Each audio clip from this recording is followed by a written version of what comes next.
Хуй его узнает, что это горит, блядь. Глянь, глянь, там как нефть хуярят.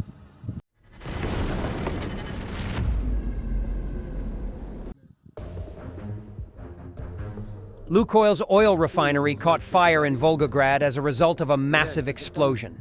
The explosion occurred around 4 a.m. on January 15, 2025. Local residents reported lights in the sky and a massive fire that started near the refinery. A video posted by local residents, filmed in the Krasnoarmeyski district of the city, shows a large column of fire rising above the facility. According to the newspaper, local operational services confirmed the fire at the oil refinery and noted that internal interference caused the explosion. At the same time, it is reported that the fire occurred at Unit 18 and 2 heat exchangers. The exact cause of the fire is currently unknown, and an investigation into the cause of the fire and explosion has been launched. Nevertheless, in May 2024, Lukoil's oil depot was already attacked by Ukrainian drones, which caused a severe fire on the territory of the enterprise. At that time, local residents reported several explosions at intervals of about 10 minutes and a strange buzzing sound in the sky. It should be noted that the plant, owned by Lukoil Volgograd Neftepereработка, is located 475 kilometers from the Ukrainian border. It can produce over 14.8 million tons of petroleum products per year. In addition, the plant was also attacked on February 3, 2024, which resulted in a fire of oil products over an area of 300 square meters. Andriy Bocharov, governor of the Volgograd region, wrote that on the night of February 3rd, air defense forces and electronic warfare equipment repelled an attempted drone attack in the Volgograd region. The Volgograd oil refinery has been operational since 1957 and has been part of the Lukoil company since 1993. The facility, which was named Lukoil Volgograd Oil Refinery, is the largest producer of petroleum products in the Southern Federal District. France secretly conducted the Pantsir-S exercise to deploy special forces in Ukraine to fight off a Russian breakthrough from Belarus. The French edition of Intelligence Online reported on this. Last fall, in complete secrecy, Paris mobilized all the personnel of the Commandement des Actions Spéciales Terre, Army Special Forces Command, to practice a scenario of deploying troops to Ukraine as part of a week-long exercise codenamed Perseus. The French command chose a terrain similar in relief to the Dnipro River in the northern part of the Kyiv region, which was supposed to bring the soldiers closer to the conditions of a possible battlefield. The unit's tactics were based on the experience of Ukrainian maneuvers that succeeded in deterring the Russian invasion in February 2022. During the week, the skills and equipment of 3,200 soldiers were tested.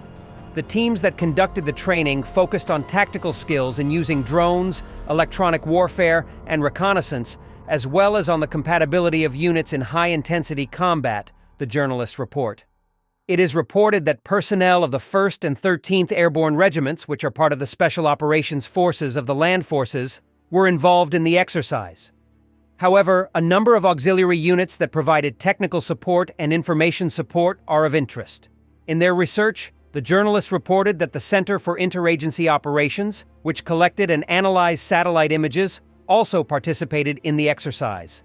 Their activities were accompanied by constant flights of a number of reconnaissance aircraft, in particular Chinese Mavic 3T thermal imaging drones. Together with them, intelligence was provided by the 6th Technical Intelligence Company, which installed radio jammers and monitored the space in search of radio sources of Russian radio stations, such as Aqueduct, Arrakis, and Azart. It is worth noting the involvement of specialists from the 712th Company, which specializes in cyber operations and monitored social media, especially Telegram, during the exercise to collect information on the movement of enemy troops. At the same time, the article noted that despite using the latest high-tech equipment, the French side did not use FPV strike copters in the operation, which could be a significant drawback.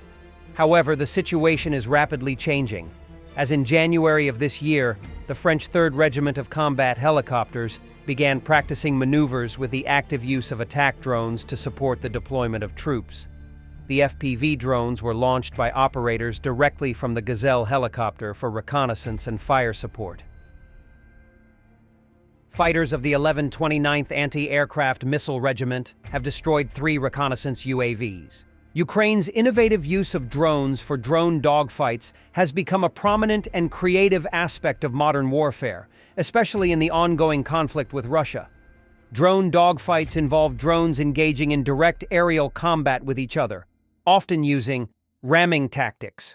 One drone is piloted to collide with an enemy drone to disable it.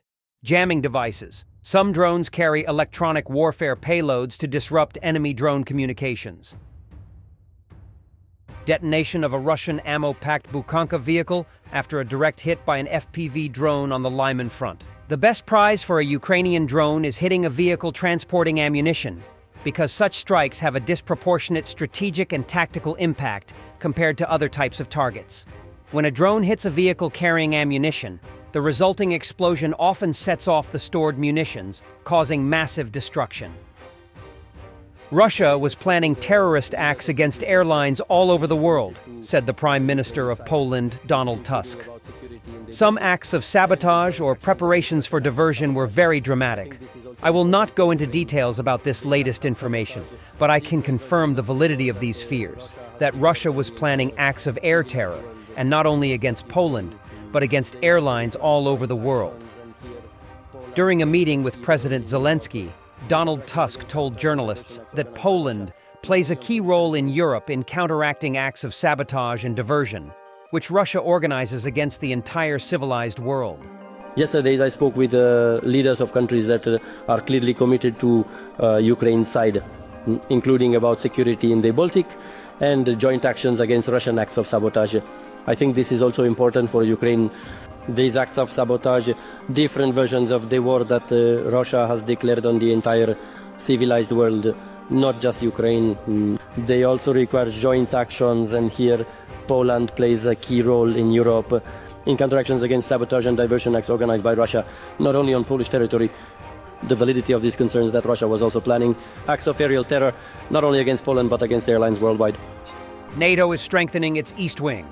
50 American JLTV armored vehicles were delivered to Lithuania in January. This is the third batch of JLTVs delivered under the second contract with the United States to purchase such equipment. The Defense Ministry noted that the purchase of one of the world's most modern armored vehicles was initiated to meet the operational needs of the Lithuanian military. Thanks for watching, and don't forget to subscribe. Also, if you want to support Warthog Defense, please become our member and get early access to new videos, exclusive members-only videos, and become administrator in comment section. The membership link is in the description. Every day. We had a guy last week, it's 6 rescues in 6 days. You know, he's doing the job every day.